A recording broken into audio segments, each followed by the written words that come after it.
Now, let's look at the 3 general rules that apply to all the punches with no exception. All right, rule number 1, when we talk about punches execution, rule number 1 is all the punches, all of them, we generate or we strive, ideally would be to generate them from a neutral as possible position. And why is that so important? It is really important for the shoulder. Okay, because if we start generating the punches in a tense shoulder already, I'm bringing my hands a little bit further. Now, it doesn't mean that I cannot generate a punch, but my shoulder is already tense, it's already straightened. So when I'm looking to generate the maximum explosiveness, such as that my forearm can travel with maximum speed, my shoulder will not perform that task as well as it could be. And everybody knows, ask any boxer, it will tell you that the group muscle, the most important one when it comes to generating punches, are the shoulders. And you will actually find out when you start workouts here on the back that is the muscle you will burn through the fastest. That is the first one that will give up, because it's actually the one that is mostly involved in generating punches, being a jab, being a cross, or whatever punch you're generating. So what you will find out very quick is that your arms will start dropping, and the main reason for that is because you're not well conditioned or not enough conditioned when it comes to your shoulders, and therefore your arms are dropping down and you cannot generate neither speed, neither power as you could when you were fresh. And it's not because your back muscles are giving up or your front muscles or your arm muscles. No, it's actually your shoulder. And that is the reason why when we start the punches, when we start generating the punch, we generate them from a neutral as possible position when it comes to your shoulder, as such as that you can do as many repetitive movements as necessary to finish a workout, for instance, right? So what is, if I would start from here every time I'm throwing a jab, I maybe could do 1,000. If I start from a neutral position, palms facing me, and that is another detail. When I have the palms facing my face, is when my shoulders are the most relaxed. As soon as I start turning my palms towards my target, I feel strengthening my shoulder. All right, so if I'm starting to jab or cross from this position, I am already going through the shoulder muscle faster. So it means that it will get tired faster, and that is important. I believe if you have exceptionally well-conditioned shoulders, you can do whatever you feel like. I like to do it this way: palms facing me, right, as neutral as possible of a position, and then I start generating the punches from here. Elbows close to the cage rib, arms or forearms as relaxed as possible, making a fist and generating punches. But that has many more implications. It's just one reason why I think that's the most important, because we are generating punches. That is the most important reason, is that I try to spare my shoulder muscles as much as I can. But another very important reason is that I use this retraction of my forearms as kind of a spring. So it's almost like I'm compressing a spring, and when I'm releasing it, I have more space, I'm traveling more space. And very interestingly, if I would try to do it from here, or do it, or executing the punch from a little bit stretched already, or from the cage rib, To be honest, I have the impression, I haven't measured it, but I have the impression that I can actually explode faster from a retracted neutral position where my elbows are close to my cage rib and my forearms are as close as possible to my chin than when I have my arm in front of me, to be honest. And of course, you generate much more power because your arm will travel more and it will create more kinetic energy. So the physics here are simple. Another reason why I encourage to start from this neutral position, palms facing you, right, making fists, is that you actually protect yourself, or you're ready to protect yourself at all times as well. So you're throwing a punch, you load up for the next, but at the same time you can protect the rib cage and you can protect your chin and head to a certain extent. Okay, so it's not only beneficial in terms of striking, but it also offers you a higher degree of protection. Last but not least, another very important reason why I like to stress and encourage starting combinations from a neutral position, cage rib neutral position, palms facing you, is that all the punches will look very much the same, at least at the beginning. So you can use it as a tactical aspect when it comes to generating punches, is because all the punches will look similar at their initial phase. If you would generate a hook already retracting backwards, you would generate an uppercut showing the uppercut. I can read better, or your opponent can read you better what you're about to throw, what punch you are about to throw. If you throw all the punches beginning here from a neutral position from the cage rib, it becomes much more difficult for your opponent to anticipate punches. All right? Actually, that was not the last. The last reason what I can put on a table is the punch combination generating. If you, the closer your forearms and neutral they are to you, and you start punches from a similar position, right? In our case, elbows retracted close to your cage rib, fists closer to your face, right? It becomes increasingly easier, if you can call it easier, to make combinations, 3, 4, 5 punch combinations. So if you would lean into every punch, if you would bring every punch backwards, being a hook, you'd load the hook from backwards, an uppercut from down. That works when you do 1 or 2 punches, but when you want to do fast combination, it becomes more difficult when you have your forearms all over the place. You want them to start closer to your body, and you don't want them to become a liability, because the more they are discontrolled sideways or somewhere outside, the more counterweight they'll add to your rotation and to generating faster punches combinations where you need to use your upper body rotation, and it becomes more difficult. So you start doing the punches or executing the punches from your hands or forearms, and that can work with 1, 2, 3 combinations. But when you talk about the training, what you have to for 6, 8, 10 rounds work out hard on the back, you'll see that actually you would like to use more upper body rotation than hand punching. Okay, and this is what we will talk about next, is the importance of upper body rotation to generate punches.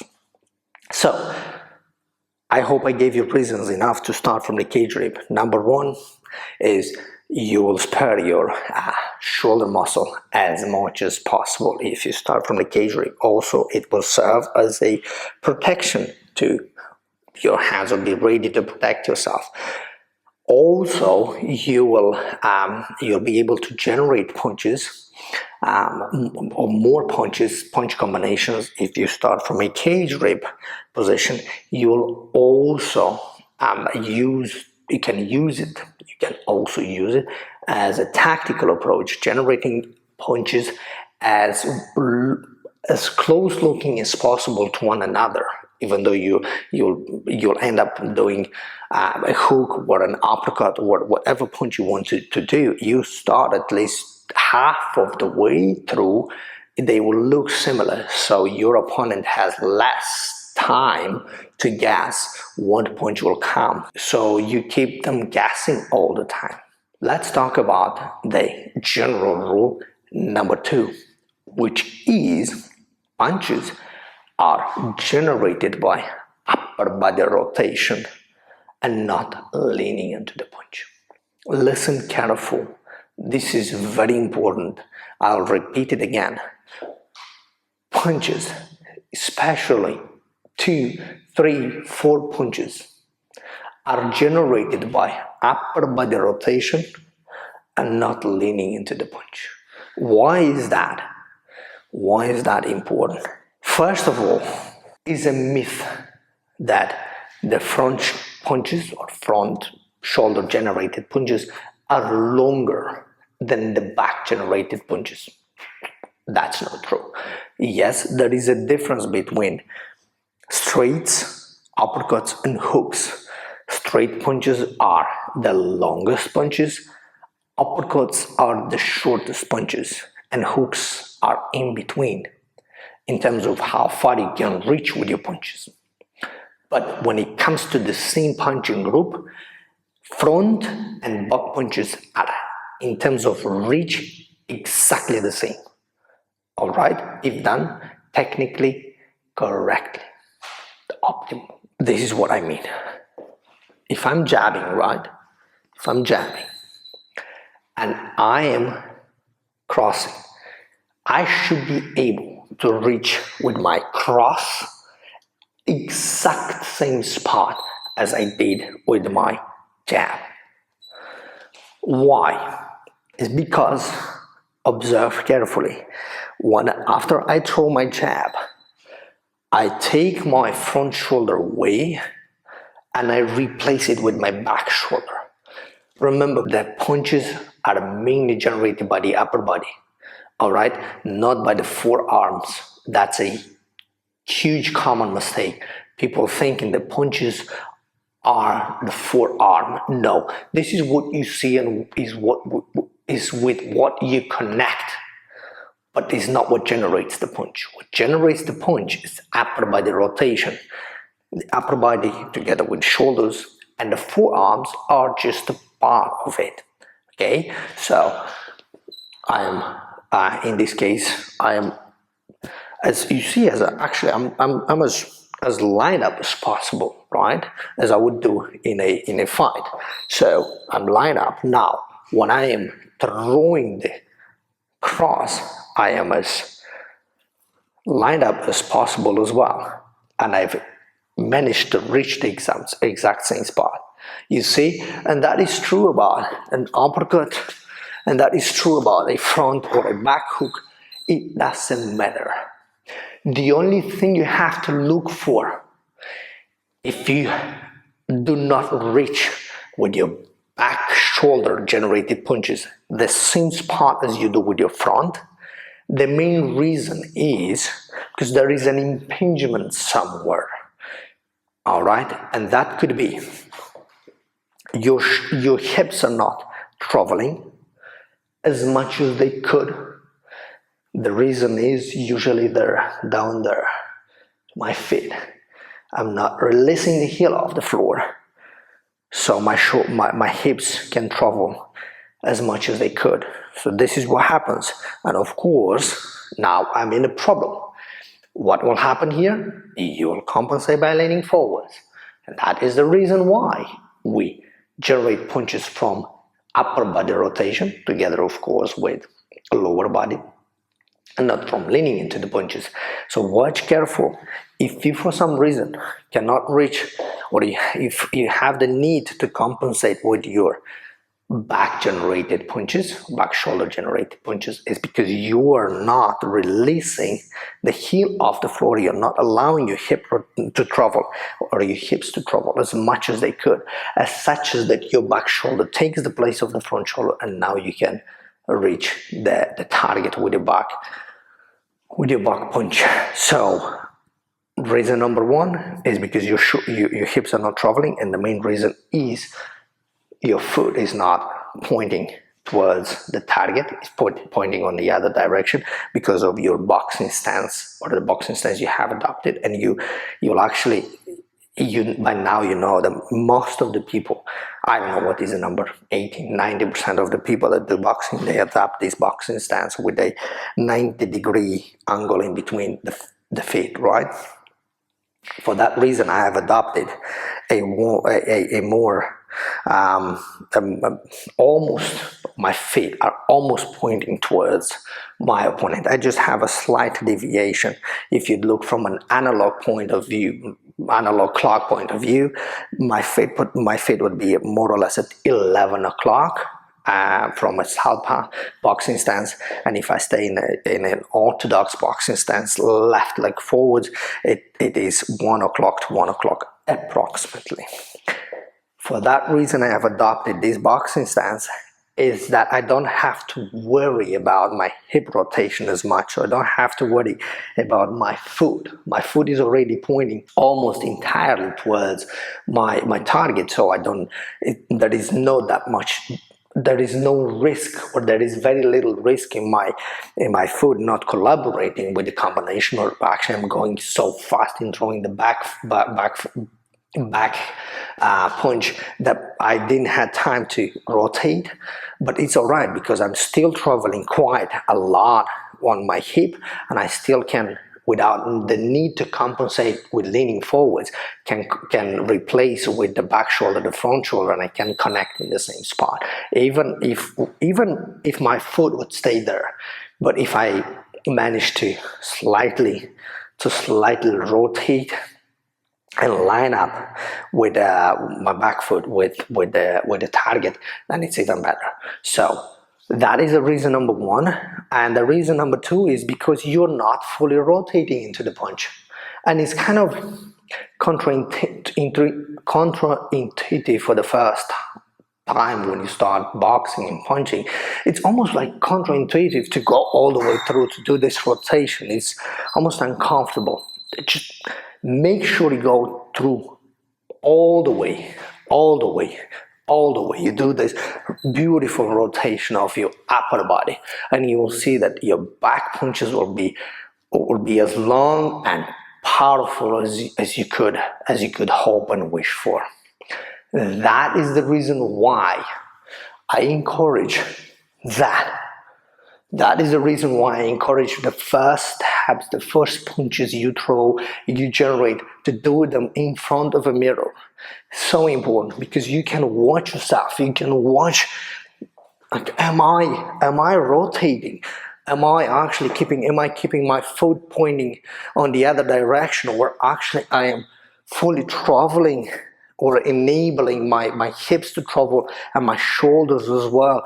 Am I doing everything as correct or as balanced as possible? And you can only watch that because so much to watch at the same time, and you can only do that all simultaneously if you see yourself. Am I actually keeping my hand as high as possible, or I'm dropping every time the other hand, right? That is another detail. Am I all stretched like this, like a stiff board, or I am balanced and nimble and ready to throw a punch as flawless as possible? And you can only or primarily do that when you watch yourself, or if you're lucky to have a partner, training partner, or a good coach that will observe you and help you to do adjustments, but nothing is as good as you watching yourself in the mirror. When you know what you have to do, the only thing you need, or what is left, is you doing that in front of a mirror where you can see yourself. It's extremely important. It's for a reason why I stress it. It's so important to do your first trainings or time in time to do mirror training. I've done hundreds of mirror trainings. Honestly, I would go to the gym, and whereas everyone else were doing the training with a partner, I would do that exact same training, but just in front of a mirror. All the combinations, everything what everyone else were doing with a partner, I would do in front of a mirror. Or they would do it on the back, I would just do in front of the mirror. Honestly, hundreds of trainings I would do like that. I would use that opportunity to also recover from hard working, from hard trainings. This is, I'm talking about times when I was training boxing up 2 times a day, in the morning and in the evening. And in the evening trainings, I would mainly do mirror training. That is the reason why I emphasize and I find extreme value on that. So that is rule number 2, is rotate into the punch and not leaning into the punch, not leaning, rotating. And make sure, if you have adopted a boxing stance, like most of the people will do, where you have a more or less 90-degree in between your legs, more or less like you see right now. Okay, one foot is pointing that way, the other foot is pointing towards my target. Nothing wrong with this boxing stance. Absolutely not. But this boxing stance varies, not at all. But you just have to be aware that when it comes to throwing power punches generated by the back shoulder, make sure you allow your hips to rotate as much as possible by lifting the heel off the floor, lining up your foot with the target, and allow your hips, and your hips will allow your shoulders to travel as such as that your back shoulder is taking the place of the front shoulder, and now you can connect in the same spot as you did with the front hand. Therefore, we've broken down the myth that the front generated punches are longer than the back generated punches. No, there are groups, straight groups, uppercut groups, and hook groups, and hooks group. There are groups, yes, and that's true. Straights are longer than the hooks, and hooks are longer than the uppercuts, but not when it comes to the punches within the group themselves. They are absolutely equal, front and back punches. Rule number 3 is, when you throw the punches, very important, and I stress it separately because it's very important. Even if you have rotated into the punch, right? You didn't lean into the punch, you rotated into the punch, I still want you to stay behind the knee line, all right? Even if you have rotated into the punch, the tip of your nose should not cross the knee line. Tip of your nose is not crossing the knee line. You're not crossing the knee line. What is the risk? The risk is as follows. First of all, is that every time you will throw a back-generated punch, you will lift your heel off the floor. It's very common. It's very common. Is doing this, right? So it can work for the punch, but if you're looking to build combinations, it will not work. You need to stay grounded and balanced, and you have to stay behind with your upper body, behind, and including your nose, right? Behind the knee line, as such as that you can bring your hands back home. Remember, what goes out comes back home in order to load. So it's almost like you are firing and then loading to be ready to fire the next punch. And if you will do that, or you'll attempt to do that with your head somewhere here, where you are all the weight So on your front leg, it becomes increasingly more difficult to stay balanced and to build combinations. That's one. But if you're talking about sparring or fighting, my friend, you remember that when you fight someone or you spar someone, you have to be ready to take some of those punches as well, because they are coming back. You can't be firing towards your opponent all the time, because they're not a bag. They will be moving, they will be trying to hurt you back as well, and you have to stay ready. And if you are here on with all the weight on your leg, even worse if you have taken your back foot off, it will be very difficult for you to slide any punch or to duck any punch, or even to properly protect. So make sure that you do not only rotate into the punch, but you also stay behind the knee line with the nose, or the tip of your nose. Very good way to see how you're doing is to watch yourself in the mirror again when you throw the punches, to see how balanced or how much behind or how much in you are punching, right? Or where you're staying when you're punching. The same is, you don't want to punch like this. Do you want to punch like this? It doesn't make sense, right? So punching like this doesn't make sense neither. Therefore, you stay as balanced, as grounded, as centered as possible. It doesn't mean that you cannot lean into the punch a little bit, because you do that sideways. You can do that inwards and outwards, but not too much. Just enough. If you need to transport yourself further, make sure you step. Remember, stepping is always there available, and you'll have to do that all the time. You'll have to stay shaky. Remember, we talked about you have to stay, even with the bag, you will have to move. You will have to move in and out in order to be in the right distance to throw the punch as correct as possible.